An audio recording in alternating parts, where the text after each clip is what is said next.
Welcome, Enter Shaolin family, fans, and friends, and all that good stuff. And sorry for the delay. We were having some technical difficulties.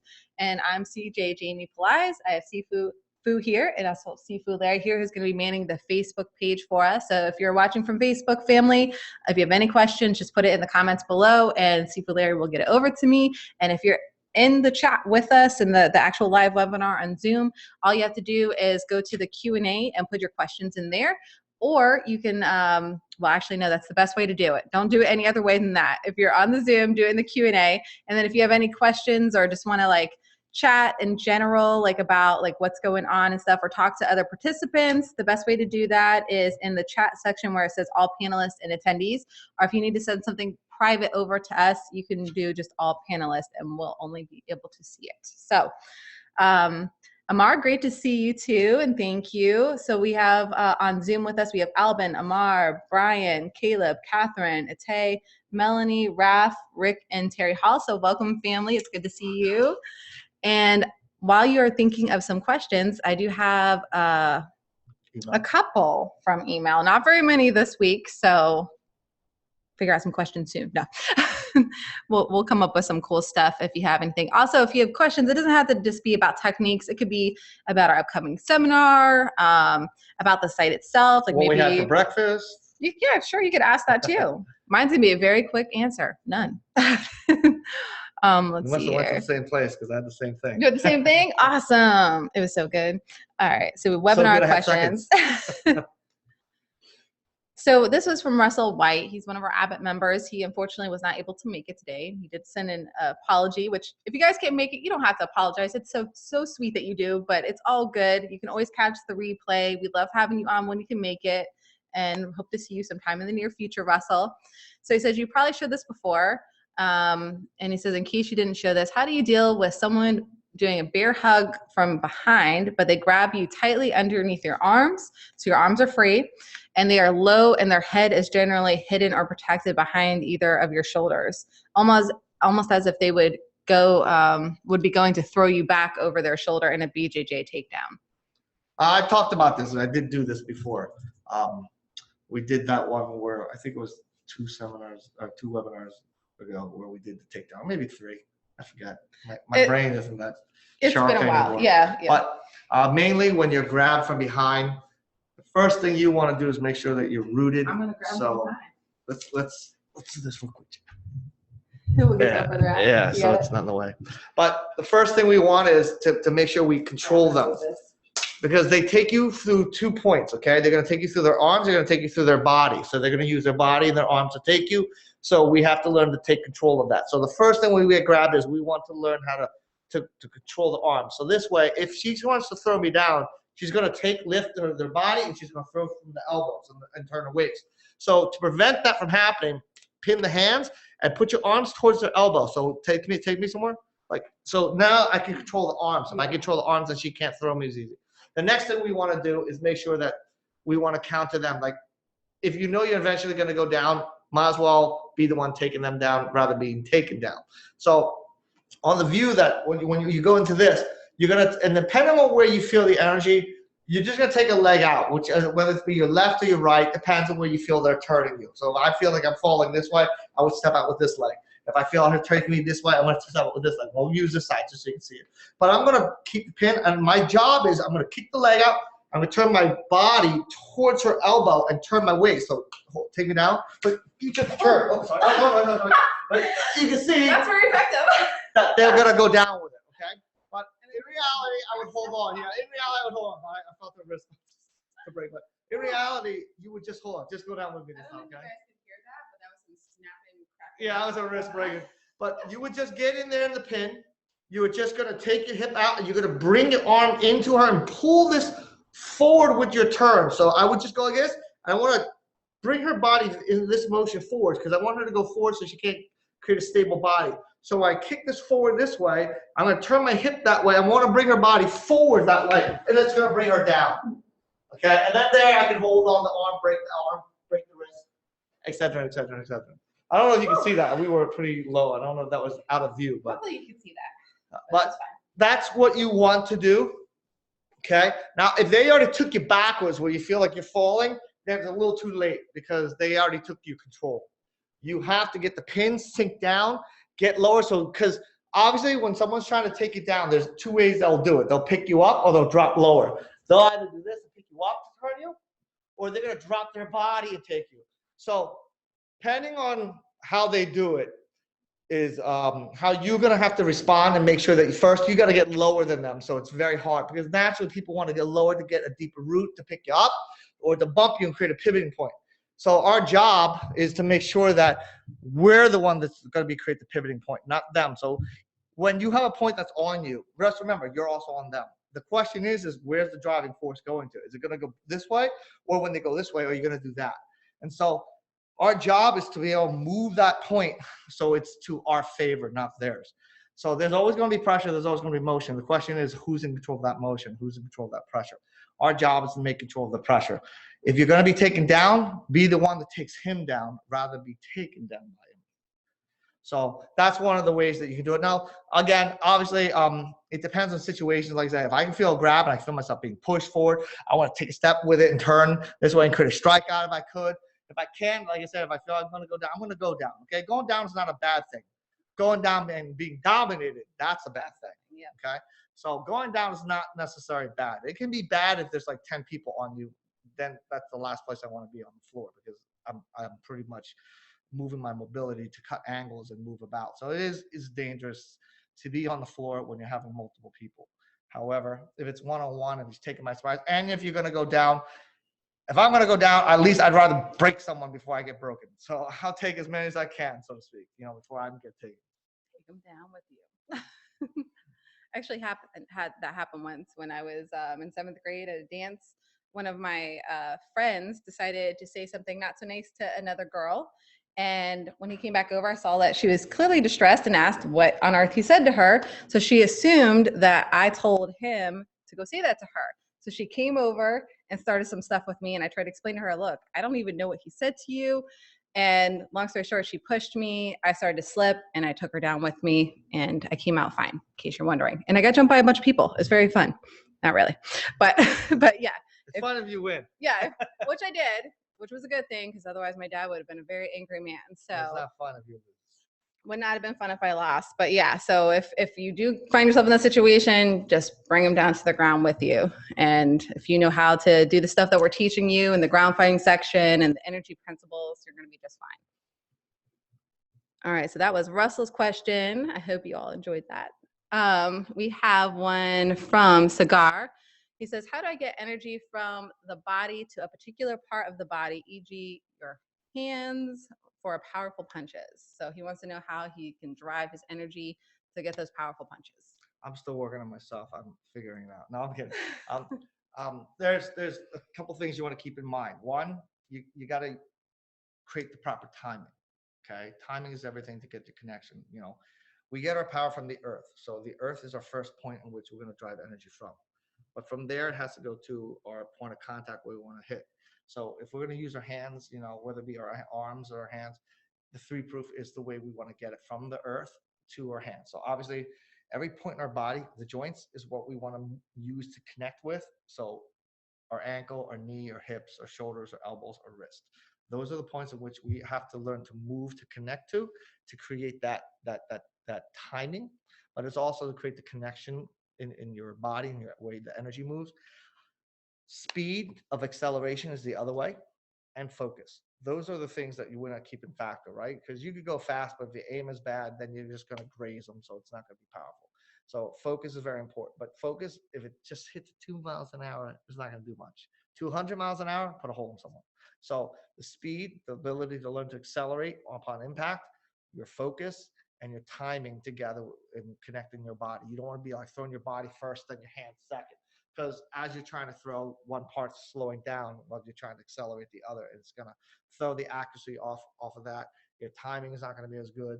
So, people are always like, well, if you got a big guy, it's hard to hit him backwards. Listen, think of a knife. I always say, the biggest guy in the world, if you put a knife in them or a pen or a pencil, you don't need a lot of force to drive behind that because the focus is there and you create what we call the piercing strike rather than a forceful strike. So that focus is our piercing ability. You know, the acceleration is how deep we pierce, and then obviously the connection is how well we can drive without breaking before the impact comes back to us. Okay, so those are the techniques that you want to keep in mind to create a powerful punch. Yep. And Ralph, I see they say, what about if the bear hug, if they lift you up? I don't know if you saw that part, but Sifu did cover that. Basically, you're going to go to the ground, so then just you need to be prepared for the impact. If they do lift you up, okay, now on a bear hug, and again, it depends on how they throw. Some people will actually go forward and tilt into. Some people arc back and do a suplex.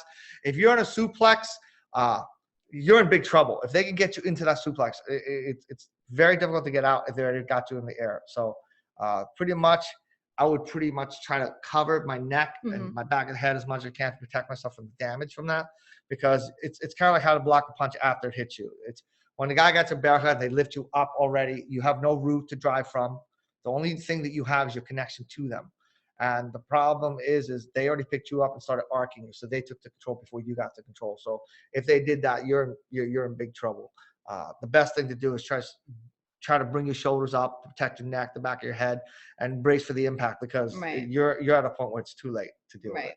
But if he's trying to lift you up from beforehand, I would turn the hip forward to bring the energy away and bring it down my feet and spread my feet as wide as I can and try to turn the arm so they can't get a steady lift. So in other words, if I'm trying to lift someone up like this, right, and they turn their body and it turns like this, then I cannot get that arc and control where I want. I'm actually controlling the pivoting point. So it's very important that if I get a bear hug, I want to be like, and then turn out as quick as I can. But if they can get that and they arc my body up in the air, then you're in trouble. There's no getting out of that. Just brace for impact. Right. And then that way, hopefully when you land, you'll be, not very injured and you'll be able to attack from there. All right. From people there sent over from Facebook, Israel Valencia says, can you do a hip toss off of that? Off of what? A bear hug? I'm guessing so. It depends on the bear hug. There's different variations of bear hugs. So there are people who can grab high around the shoulders, grab around the mid-arm, and then grab by the elbow or below the elbow. The bear hug could be pinning the arms or not pinning the arms. So again, hip toss really will only work if someone's grabbing you very, very high. The lower they go on you, the harder it is. I would never recommend a hip toss on that. Only if it's high and they're kind of leaning into you. If they're arcing backwards, you're not going to hip toss someone. The energy doesn't allow you to do that. So hip tosses, if you have a hip toss and people show hip tosses, usually you can see it's because the guy's doing nothing but holding. There's no motion. There's no energy. He's not pivoting on you. He's not pushing pressure on you. So hip tosses can work when there's no action. I can do any hip toss if someone's just holding and doing nothing.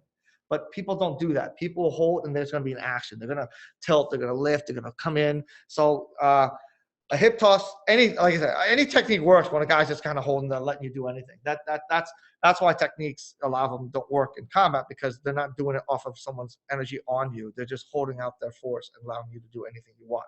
So hip tosses is not a viable technique, just because if they're going lower, you'd have to be really low to get below them to get your hip underneath them to throw them. So, and that's not viable because they're going to be away from you.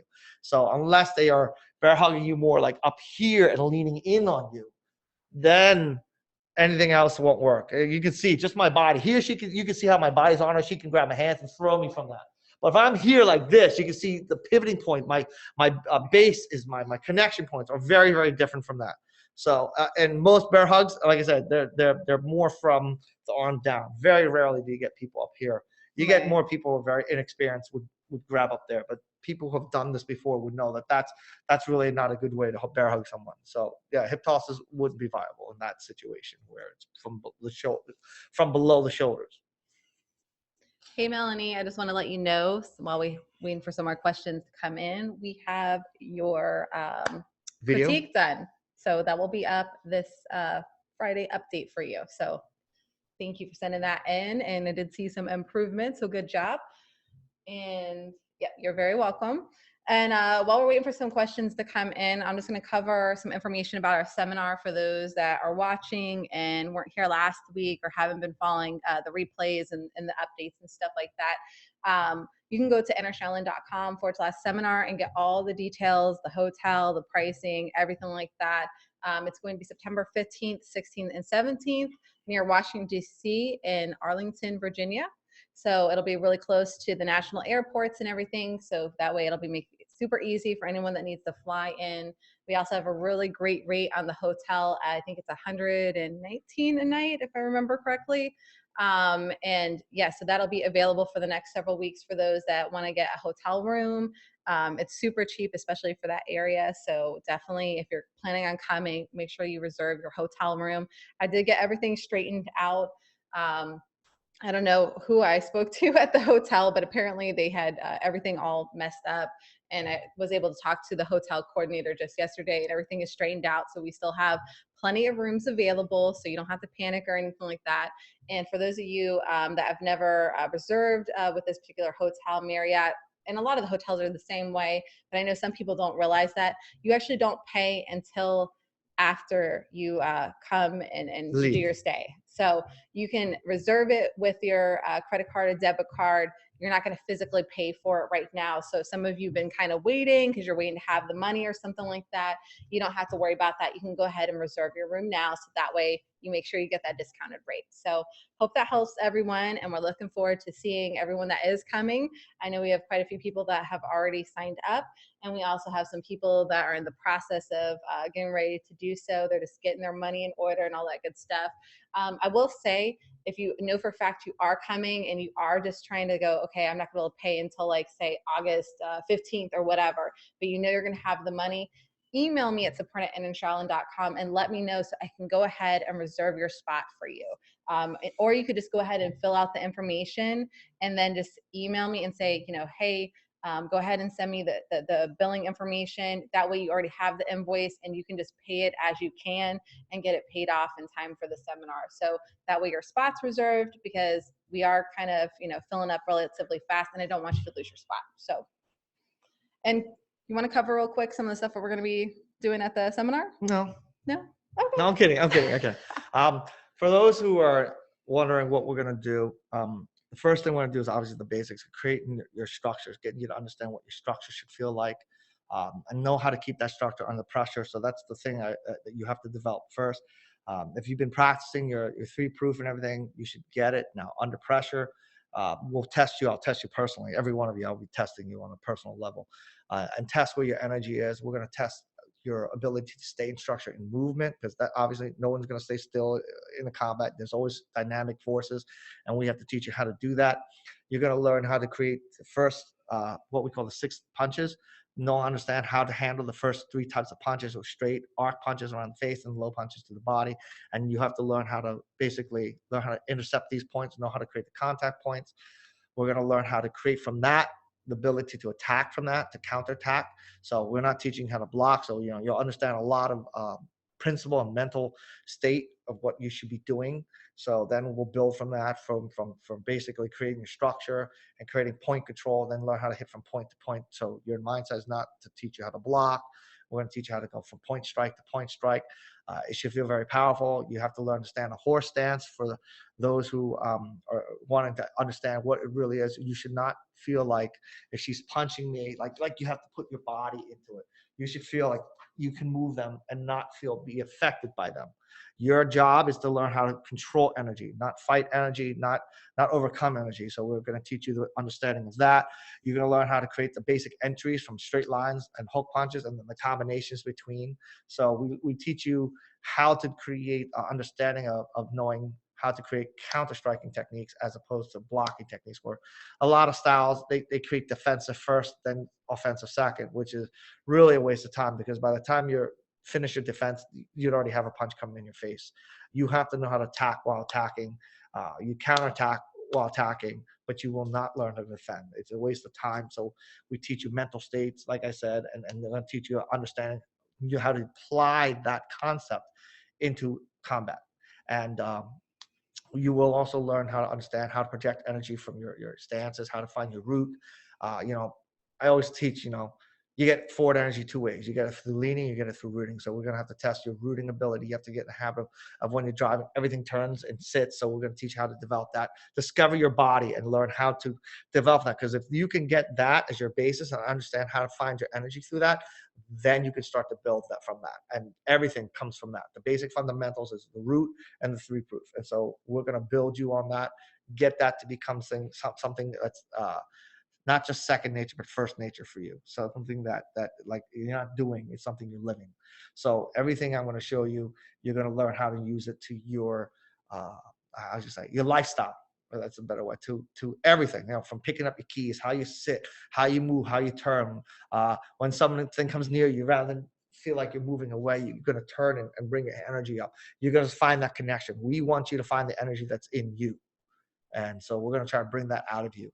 And through that weekend, that's what we're going to work on, creating that. And that's the fundamentals of everything. Every style in the world has some type of core structure, and they build from that. And that's ours, you know, the root and the three proof.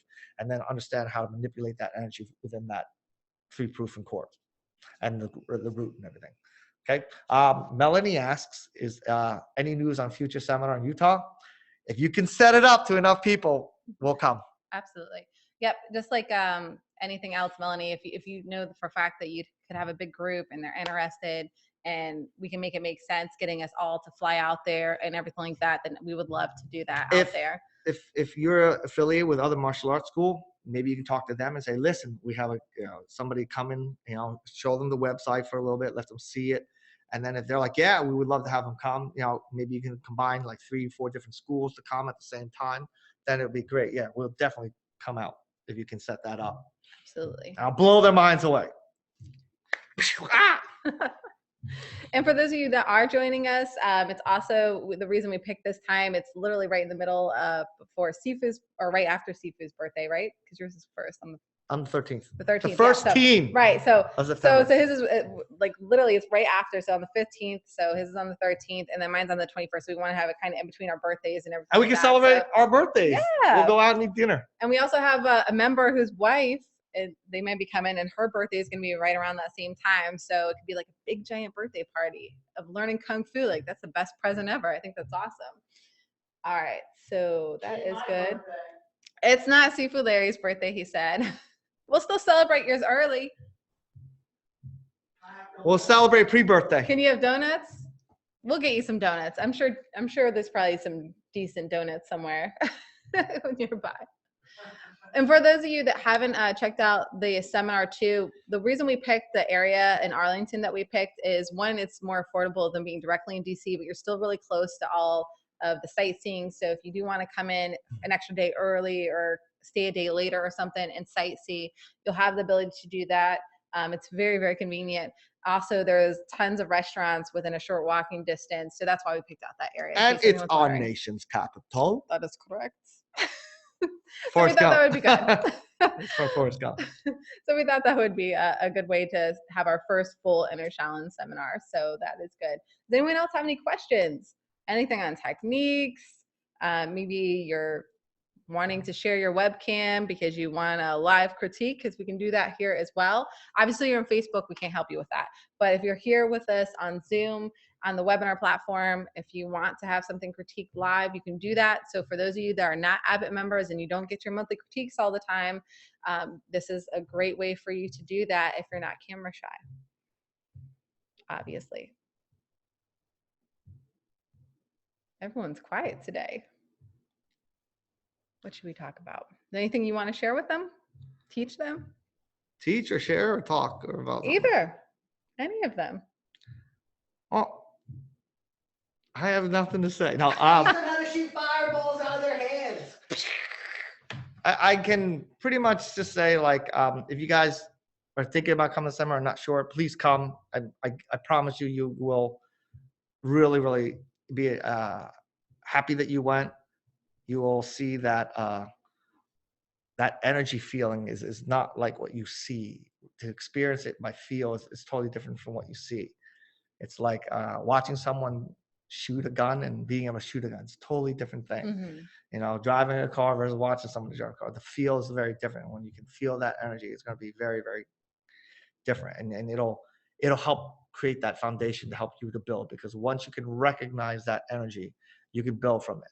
If you're mimicking it and you don't feel it, those are two different things. You know, somebody who knows how to dance to music by steps don't know how to feel music and can't dance to any other music except the one they train for. So we want you to feel energy, because then that's going to be universal. Whether you train in any other style, that's going to help build you that foundation. It's going to help build you to learning how to control energy. And no matter what style you do, you know, for us, we're never about style, because style is just a word anyways. How you move energy, that's factual, that's physical, and it can't be changed. So whether you call yourself karate, boxing, jiu-jitsu, MMA, it's irrelevant. You can see in the end, you know, most people's fight, they all kind of look the same. They're throwing hands, and so you don't see any difference. You know, you might see like you see wind chop people, you see this, you know, and you can see it's not really that effective when they're fighting. It's like an MMA guy who shoots into their body, and so you can see like most martial arts today, when you're throwing it, the reason why is MMA really good, that people really like it, because they practice combat. You know, they really go practice combat. The only difference I would say about that is they're learning how to just throw techniques through strength. We don't want you to try and use your strength. We want you to learn how to use the energy behind that, so you don't have to have strength as your means to drive your force and use your energy that way. We don't want you to waste energy, and we don't want you to put yourself at risk with your energy, especially with someone stronger or someone who's skilled, who knows how to throw your energy from you. That's why Aikido was created to be the Shotokans, you know, and the hard styles, because they were there to take the energy and throw it from. We want you to learn how to do that and find that balance. There's nothing wrong with strength, so don't get me wrong. I'm not trying to say strength is bad, but strength that's not controlled is bad. For example, committed energy. When you're just throwing past, you have to have forward energy. There's the difference. These little fine lines that makes the difference. I did a seminar where I just did Tai Chi, and my point is when I was saying, like, everybody can move energy. That's not a question. Everybody can move, but not everybody can control energy. Right. So we want to teach you how to control energy. And what do we mean by control energy? Is the ability to manipulate the force to make it work to your command, not that you have to shut it, slow it down, or prevent it altogether. You'll learn how to manipulate, whether you can turn it to them, away from them, or to absorb, to return the energy back. That's based on your skill level, based on the energy. So everything we do is about that energy control. We want you to learn how to control energy. Moving energy is easy. That's why everybody does it. But forcing it, controlling energy over forcing energy, that's the train. That's the difference. Absolutely. Someone says, sorry, I joined late, so no questions. No problem. It doesn't have to be off of this stuff that we've been covering. It could be something that you're struggling with, that you're currently learning on the site, Dominic, or just anything about anything that you've been learning. Catherine says, and Qigong, side-to-side hit, can you talk about how the twisting motion affects the knees? If you keep your shoulders and hips in line, turning past a certain point seems to put potentially harmful twisting pressure on the knees, but we can't see your feet, knees in the video. Thanks. Well, to answer that, if you're feeling that stress in your knees, you're turning too hard. Yep. You know, I always tell people you got to go to what is within your range of ability to move. So if you're feeling that stress, you're turning too hard. Okay. If you can see here, I'll move back so you can see. When we do the side-to-side hit, our job is use your hips, drive your feet to the ground, and just use your hips. And all this is just a natural turn. You see, my body really turns very lightly, very easy. I'm not trying to force a turn where I feel like I have to use my legs to stop my momentum.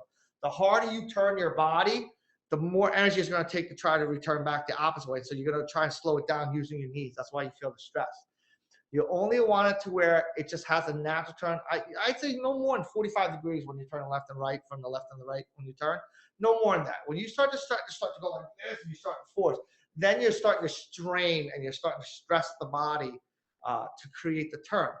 The whole idea is just to let your body from the hip turn. So my hip is what's turning me. So boom, boom, boom, boom. And my knees are just going to create a natural pivot because it has to allow for movement. But that's it. I'm not trying to use my knees to create the turn. It's my hip that creates a turn. And then again, it's a comfortable turn, not a forceful turn. The hip should be attached. You know, you're not beating yourself to death. Now, it's not one of those, the harder I do it, the more I'm going to get out of it. That's not the way it is. It's supposed to be something that's just comfortable and natural. You're only stimulating your body. You're not trying to tear it down. It's not like working out with weights. Weights, you are tearing down the muscles. In the Qigong exercise, you're building yourself up. You're stimulating it. You're not breaking it down. So that's why you can do it every day. You're not breaking the body down. You're just stimulating it. So if you feel that stress in your knees and you feel it's too much, you're doing too hard. If you're like, well, I just turn a little bit and I feel it, then I would go check a doctor and see what's wrong with your knees, because that shouldn't hurt you at all. This little turns. If you feel like my joints hurt, when I walk, when I turn this way, I would go see a doctor, a specialist to check your knees, because there's no reason why your knee should hurt from that little bit of motion. If it does, see a doctor. Right. And that's actually why on that one, because when we filmed it, I didn't film the knees, because you're not actually pivoting or moving from the knees. It's from your waist. Everything is from your waist. And your core. So anytime you guys, because we get that a lot, sometimes you're like, oh, what is his feet doing here or whatever. If I don't film the feet or the position of the legs, it's because it's not relevant to the actual movement. It's just supposed to be you standing in that horse stance that you'd be doing, or a neutral stance depending, and moving along. Normally when she films, I see her always show my feet where I stand, and then she'll zoom into what's important. Yeah. So if you see that you're not seeing my feet at that moment where you're not seeing any action, that's because there really isn't any. All you're really doing is really learn how to control your core, and your feet is just your legs to stand on. The movement comes from your hips. Remember we talked about footwork before. I know I didn't talk about here, but footwork is not that important, because it's not your feet that actually controls your movement. Yeah, we did a YouTube video. Yeah, on that. I did we the should YouTube. probably do a lecture on that for the site. Yeah, I could do that. But it is really your waist that allows your feet to move. Your feet is actually a secondary motion to what your waist is doing. It's my waist that turns. If you guys walking forward and turning, you'll see that you'll plant your foot, and to make the turn, you turn your hip, and then your leg turns with it. You don't plant your foot, turn your foot, and then the hip turns. It's your hip that turns first, then your foot comes after. Your footwork is really not as important in terms of how do I control the foot? How do I control the foot? It's not your footwork that controls the foot. It's your waist that controls your feet. What you have to pay attention to, your foot is really not the like, oh, my front ball, my heel. That matters because the core. If I'm leaning, it doesn't matter how good your footwork is. You're going to fall, okay? In terms of understanding what your footwork is, the footwork is just understanding weight-body control ratio. That's what it really is. And that's an extension or an expression of what your body's doing, not because of the foot alone. The footwork will act based on how the body acts. So that's why I always say footwork is not that important. It's really more your body, core, and your waist control that allows your foot to set. And a great example is, I'm going to use Sije Jamie here. Like you can see out here, right? If she stands on one leg, okay, just stand on one leg. So if I do this, she naturally puts her foot where it is, because as long as her body core is right, her foot will find its place. Your feet will naturally find center. But you're not going to think about that. You know, now if I pushed her and her body went like this, then she's going to have a hard time placing her foot, because she's got to find that balance. She's got to find that center point for her balance. That's why her body will struggle until she can get her foot down to stabilize. So really, your core and your waist is really the important thing, not your feet. So when you see a lot of filming and you don't see your feet, it's because it's not the issue. The important thing about the feet is know how to get your front ball and your heel down to the ground. And that's really because of how you put your body.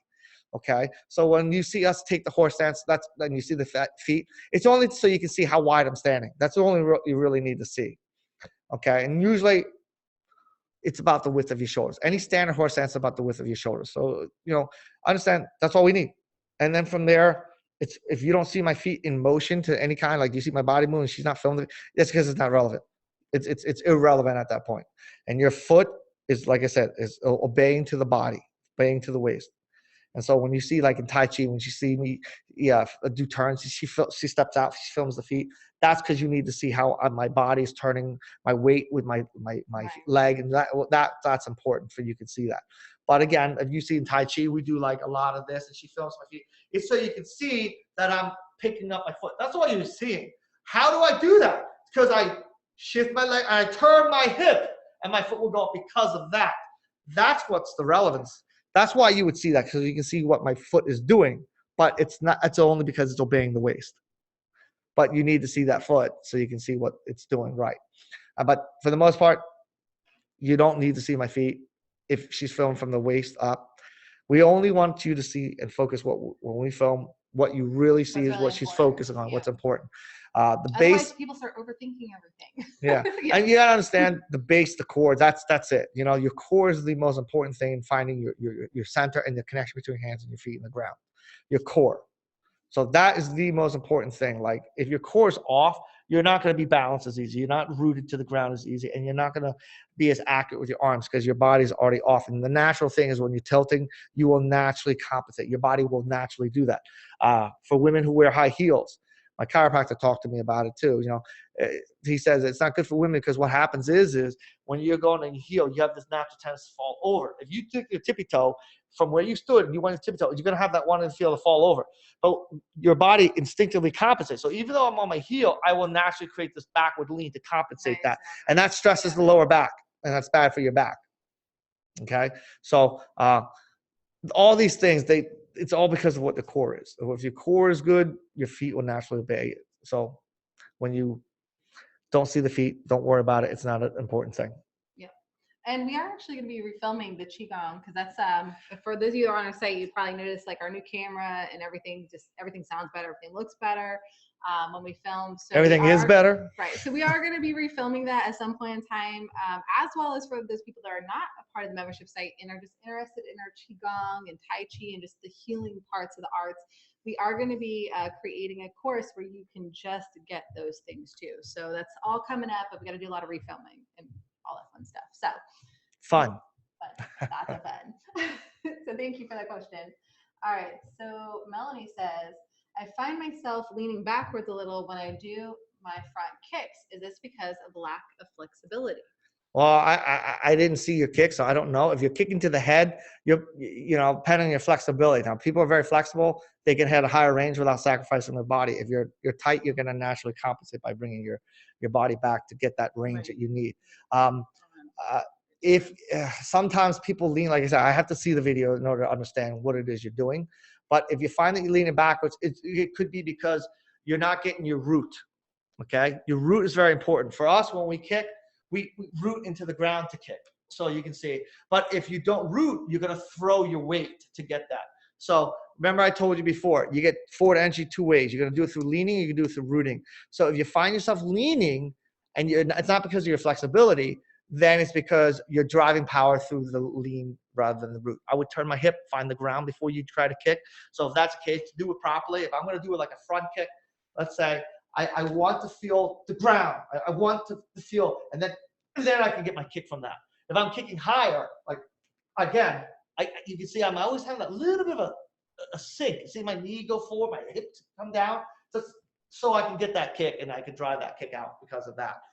Just make sure that that's what you want to do. Turn the hip, find the ground, make sure the front ball and the heel is in contact to the surface, and then you should feel that you can kick well. Now, if you're doing that and you're still leaning and you're like, yeah, it hurts my leg, like I can feel the strain on my leg, then it's inflexibility. She says that she thinks it's the root rather than the leaning. Well, if you're not rooting, then you're leaning. It's one or the other. So it's one or the other. But we want to root. Roots, get the roots. Rob says, any advice to prep for the seminar, videos to watch before going? Actually, we're going to be preparing that. So today, after this lovely webinar, we're going to sit down with Sifu Phu and see what techniques and stuff out of the actual site that you guys need. And we're going to create like a little syllabus that I'm going to send out to everyone. It probably will not be today. It might be more like next week, because there might be some things that we need to film for this. We're not sure. So we're going to go through everything and figure that out. And we'll get that all set up so that way you guys can practice the techniques before you come. So that way you'll be even more efficient and we'll have lots of extra learning time. So and I always like to say, just come ready to learn. yeah, that's all it is. Just come ready to learn. Yeah, don't get stressed out. You don't have There's nothing that you need to come to be ready for. The only thing you have to be ready is to be ready to learn. That's it. Yeah. And practice. Mm-hmm. That's all. All right, Brian says, are there drills on the site for the double rice bag with the spring arm that I see in the background? Yes, absolutely. We have tons of those. That's our Wing Chun rice trainer. Sifu Larry, where are those located? On Enter Shaolin. So where are those located? creepy man. Victory, viciously, vicious. Oh, sorry. Well, I'm sorry. I was just working. You were just working with a weird creepy mask. No, what's the problem? He wanted to know where the rice trainer stuff is. Is that Wing Chun section under solo drills, right? under the solo training stuff towards the bottom. Towards the bottom. So Or that's you can where do the all search, right? that You can is. say search, right? Training drill. Yeah, you can't search that way. If you go into the Wing Chun section. Yeah, if you go into Wing Chun, right? So if you go into the Wing Chun section and do Control F if you are on the Windows computer, or Command F if you're on a Mac computer, a little search bar is going to come up, and you can just type in Rice Trainer, and it'll take you to all of those. There's a tip. And you can use that in any of our sections too. Like, so if you were like in Ngo Dac Na and you wanted to find some solo stuff, you could do Control F, Command F, depending on the computer, and just type in solo. Or if you were looking for the jong form in Wing Chun, for instance, you could do that as well. Conditioning, any of that stuff. Melanie says, hold on. We did that one. Oh, okay. Oh, you're going to get one We just of those did until you afford a Mook Jong. That's a great training tool, absolutely. And it serves a little bit different purpose too, because it has a spring-loaded arm, so it's going to be able to do a little bit different things. It has mobility that the jong can't do. Right, so it's great to have both of those. So, as you can, this is definitely a great starting tool because it is much, much cheaper than getting a jong, and then you can work your way up, so that'll be great for you. All right, Melanie says, I have a friend who was interested in learning Qigong, but she can't stand without a walker to keep her from falling. Can it be modified for someone who is sitting in a chair? Absolutely. Absolutely. Like, we're going to need a chair. Because I'm tired of standing anyway. So thank you. Thank you for giving me this question. I can sit down. No. But I actually taught people. I taught elderly people who could not stand. I did it at an elderly home. Thing is highest heaven, lowest earth. Lowest earth will be your bottom to the chair. That's what you want to find, that connection. The highest heaven's here. Your leg, you got to remember that your limbs are not as important as your core. And what do I mean by that? Is your energy and your vitality, they all come from your core, and it extends out to your arms and your legs. But the core is where your energy comes from. That's why you ever hear that saying, cold hands, warm heart. The reason why that saying is you ever notice when you're cold, your fingertips and your toes are the coldest? Do you know the reason why? The reason why is because when your body gets cold, it will cut off the blood circulation on your limbs so it keep the core warm. Because if the core gets too cold, you will die.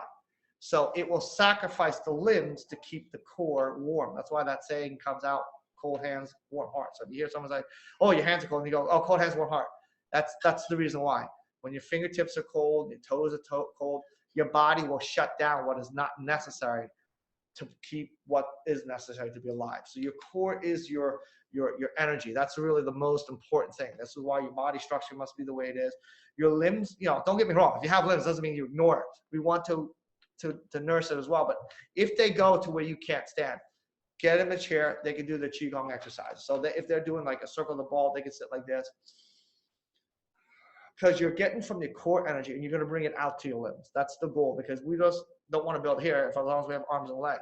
Now, the legs are gone where you have a hard time standing, then obviously you want to sit down, obviously. So if you have a hard time standing, now they can do exercises on the chair that helps bring out strength. For example, like I don't want to go off course, but they can do all the Qigong exercises that they can. Even the side-to-side hit, they can just go like this and just keep the hit in the front. They can't hit their kidneys, obviously, because of the back of the chair, but they can hit to the chest and stimulate that. They can do side-to-side push like this, and they can just think to go like this with their hands and then do that. And so you can see my hands will naturally do the same way. I just can't incorporate the feet because if they're gone, they're gone. There are some exercises that help bring strength for the legs for you. I'd have to make videos on that. I'm not going to go over it here now. But there are things that you can do just sitting on the chair. I had a student who had a knee surgery, and I had to train him for like 8 months because he had to have this cast on, and he couldn't be on his knee for a while. He would go rehab, but I told him I would train him without having to do any stress on the knees for the time that he would recoup. He would put his leg up, and we would work on the hands, and he would just learn how to move energy while sitting on the chair. And if he didn't do right, the chair would go backwards like this, And I said, you can't let me push that chair backwards. That means you're fighting me and the pressure is going back because you cannot control it. And eventually I could push it. I would lean out, come off my chair, and he could still turn and not get that chair to come back. And that's a good sign that he's actually going to connect. You don't need your legs. Your chair is your leg, okay? There's my legs right here. The legs are so you can find the ground, so you can find the root. If you can't find the root through your legs, the chair is already naturally rooted. If the question is, are you rooted to the chair? And so we want that. That's how you want to create your training. If you cannot stand, obviously you can do it sitting down. That is pretty awesome. Thank you for asking that, Melanie. Terry Hall says, Sifu, great description. Thank you. I'm gonna sit down. No, I'm kidding. You're gonna sit down for the rest of the time. Also, Brian said, awesome, thank you. I'm new with you guys and haven't found everything yet. We don't expect you to. There's a lot of stuff to learn. And Brian, if you want to set up an orientation with us, you can, and we'll help you find anything that you're looking for, as well as give you different training recommendations depending on what your goals are for your training. And Mel says, I used that Control F trick the other day. It is really helpful. It is. And it works on any site, not just our site. So definitely use that anytime you're like trying to find some research in a long paper online or anything like that. You can really find what you're looking for fastly. And Mel says, great answer. Thank you. You're welcome. Caleb says, do y'all have timeline on some videos for weapon forms and weapon combat? Y'all have a timeline. Oh, sorry. I missed that part. Sorry. My ADD is not with me today. It's all over the place. Do y'all have a timeline on some videos for weapon forms and weapons combat, staff, and Bacham-do? Yeah, we've talked about this numerous times, yes. but one more time. And we're going to do it, but we're going to have to be able to do that outside. So, we're going to wait till the weather gets cooler because it's very, very hot sometimes. Fall. And I hate to sweat. So he really does not like to sweat. So we're going to do these weapons outside. We'll do the form outside, and obviously we'll break it down inside because then we don't have to fly everywhere. We just do sections, break it from that. But yeah, we will do weapons. Right now we're currently doing knife. Mm-hmm. We just started doing the knife training because obviously Bacham-do and the bow staff is very nice weapons to practice in terms of tradition, but in terms of practicality, who's going to carry swords and who's going to carry a bow staff with them? A pen, a knife, anything with a forward object you can have in your hand, that's practical. So we're focusing on developing things that are more practical for people right now. The other stuff are great. I'm not saying it's not. It's just we want to focus on priority what we find more applicable in the street for people to help them. We also are going to do some cane stuff too. Yes. Which is very practical because there's a lot of people that already have canes. It's definitely something you could have on you, walking stick, that kind of stuff. Yeah. So, but the knife is very important. And we always talk about the pen, what do they call that? The military pen? Tactical pen. The tactical pen. So whether you have a tactical pen, whether you have a pencil, a pen, anything in your hand that creates a stabbing point, where it comes to the bottom of the hand, to the top of the hand, we can work on and teaching you that, and it's very, very, very good for you to have. Dominic says umbrellas. If you have those ones with those pointy metal tips, that would really be good. But if you got one like I got my daughter, so. But yeah, pointy tipped umbrellas. It depends on what umbrella, because you have those small little pop-up ones. Yeah, but that's what I'm saying. That's why for Jaya, that would not work so well. But those long ones with the really pointy metal tips, I would use that one like I would use a tactical knife. Right. Or a tactical pen. Oof. Just ponchos. Right. Ralph says, perfect. Thanks, Jamie. You're ahead of the game. Highly appreciated. You're welcome, brother. And Sifu Larry sent over, this is not a question, it's just a comment. He said, I love what you guys do. This is a chance be time. He said, thanks for sharing. I love what you guys do at Enter Shaolin. I'm a student of Ark Yo Wong's 5 Animal 5 Family Southern Shaolin system. My instructor, Dave Kerr, who is student of Melvin Armstrong, teaches these basic principles you talk about. A lot of people don't understand the horse stance and getting your power from the ground. Thanks for keeping the art alive. You're welcome. All right, Albin says, are there going to be any core training videos using kettlebell weights? Kettlebell weights has a natural core training. So it's not, we can do it. I don't have any kettlebells yet. We'll work on getting it. Yeah, and I'll show you that. Kettlebells is actually one of the best exercises that you can do. The Shaolin monks, before the kettlebells were termed, they actually were the ones who created when they had like rocks and stones that would pick up from that, and they would do that. That was basically, from my studies, I heard that kettlebell was actually came from, not the word kettlebell, but the practice, the exercise actually came from China. It went over to Russia, and it spread. But But kettlebell training is a great core training because it's not just your arm, your core has to be Right. involved in training that. So it is a core training exercise. We could do that. If you want to send us some, like our awesome friend did, that sent us a tactical pen because we didn't have one of those, Albin, you can totally do that for me if you're interested in sending a set from Amazon or something like that. Huh? What happened? He's telling the truth. Kettlebell training was originated in Russia. I just looked it up. I was fact checking.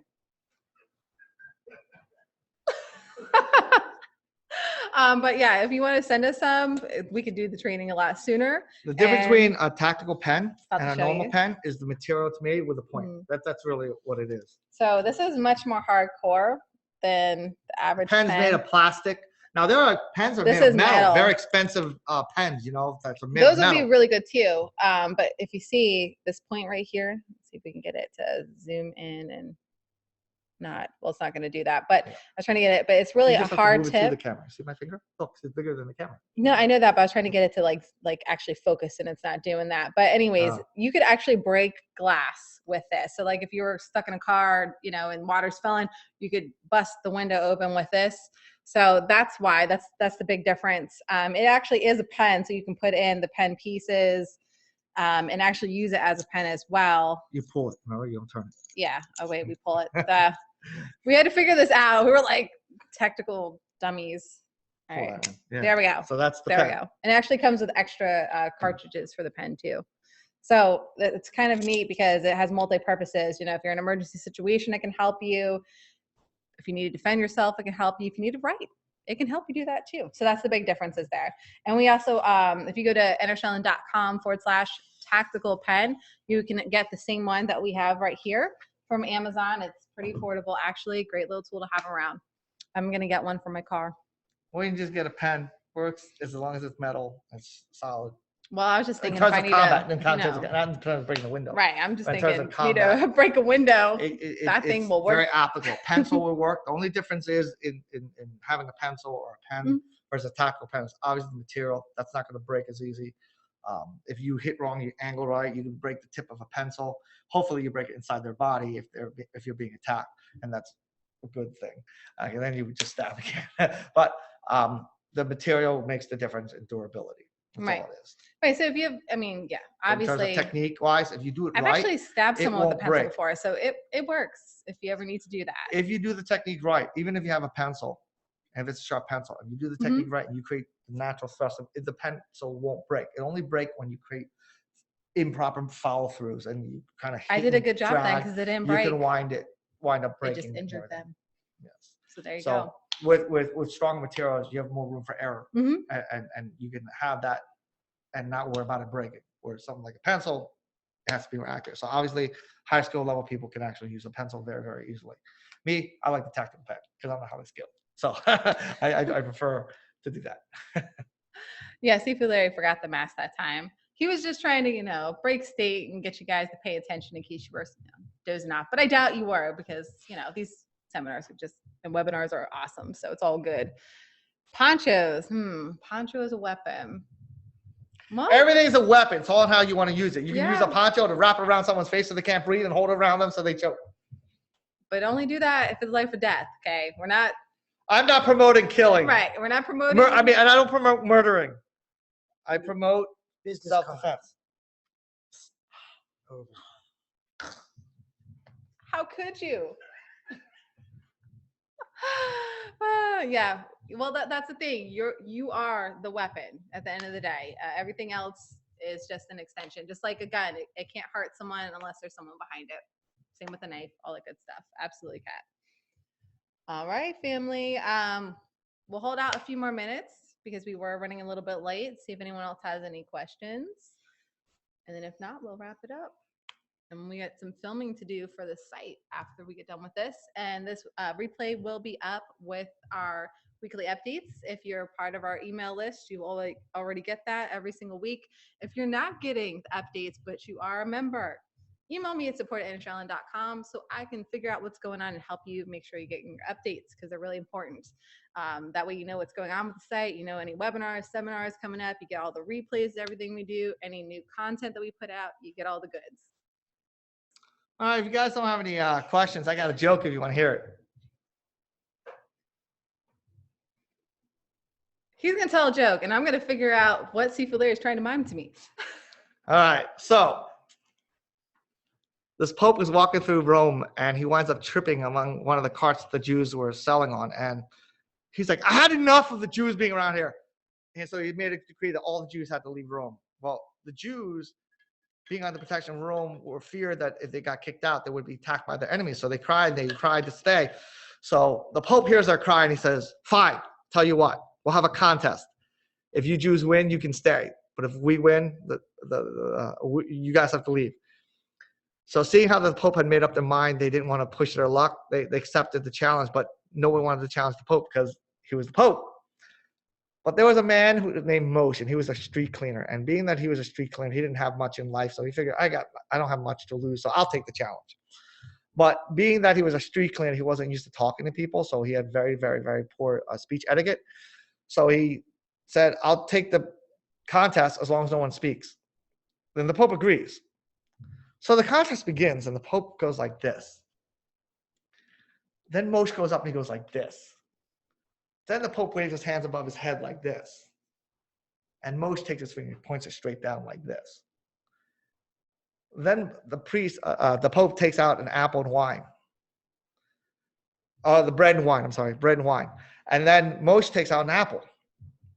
I give up. You Jews win. You can stay. So the Pope goes over to the Vatican. All the cardinals are like, what happened? What happened? I don't get it. What happened? The Pope said, I couldn't answer. He had an answer for everything I said. And they're like, what happened? Well, I don't understand. So he says, first off, I told him about the Trinity, the Father, Son, and Holy Ghost. Then he said it was still one God. Then I was trying to tell him that God was all around us. And he said that God was still right here with us. Then I took out the bread and wine to show him the forgiveness of our sins. And he took out the apple to show that we're still tainted with our sins. Moreover, the Jews, they're all like, what happened? What happened? Oh, what happened? Well, Moshe says, first of all, he said, we have 3 days to get out of here. Then I told him not one of us are leaving. They said all the Jews here had to go. And I told him we're staying right here. Then what? Someone said. He said, I don't know. He took out his lunch. I took out mine. That's cute. So what Sifu Phu Ngo was trying to say to me, I hope you guys enjoyed that. That was cute. Is that if you haven't checked out our Patreon yet, it's patreon.com/Enter Shaolin. And she'll write it in that you text can, thing. yeah, I'm gonna put it in the text here in a moment. Check it out. We have some exclusive videos that we're putting on there that are not on the site. They're not on YouTube. You won't find them anywhere else. And it's just another way for you to be able to help Enter Shaolin grow faster. And our way to say thank you. And our way to say thank you by giving you some extra content and training that you can't get anywhere else. And also, if you sign up, depending on what level you want to donate, you can do $5, $10 or more.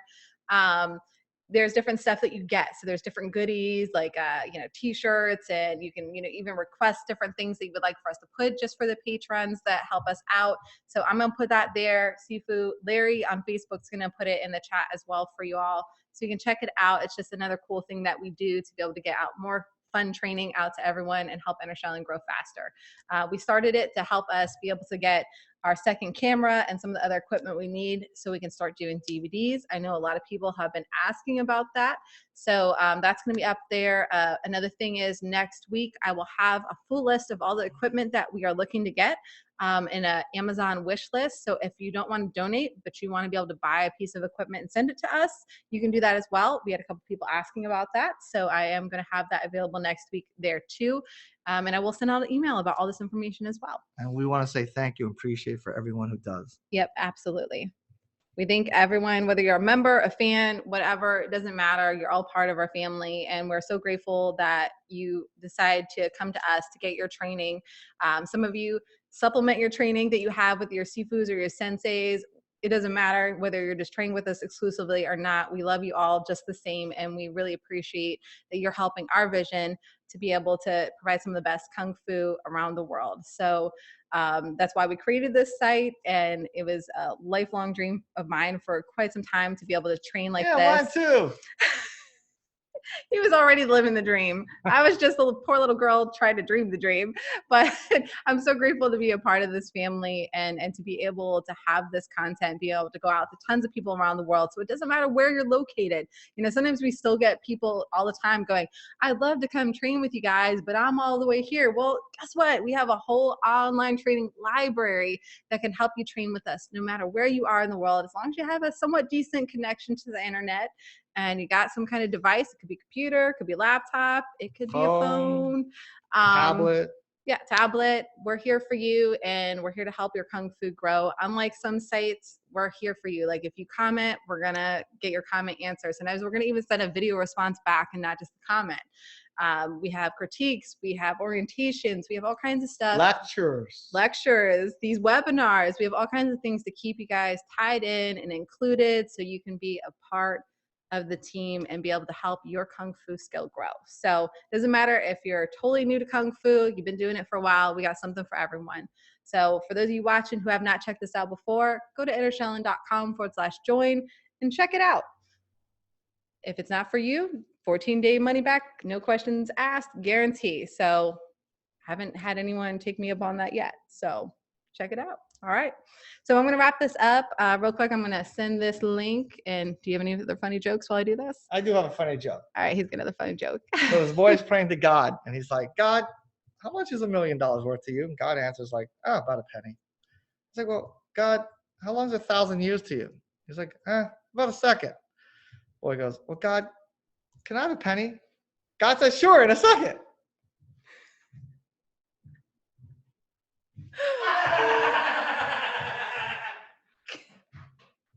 We got like the sitcom laugh going on back there. I don't know if you guys That's can funny. hear that. It's cute. It's clean.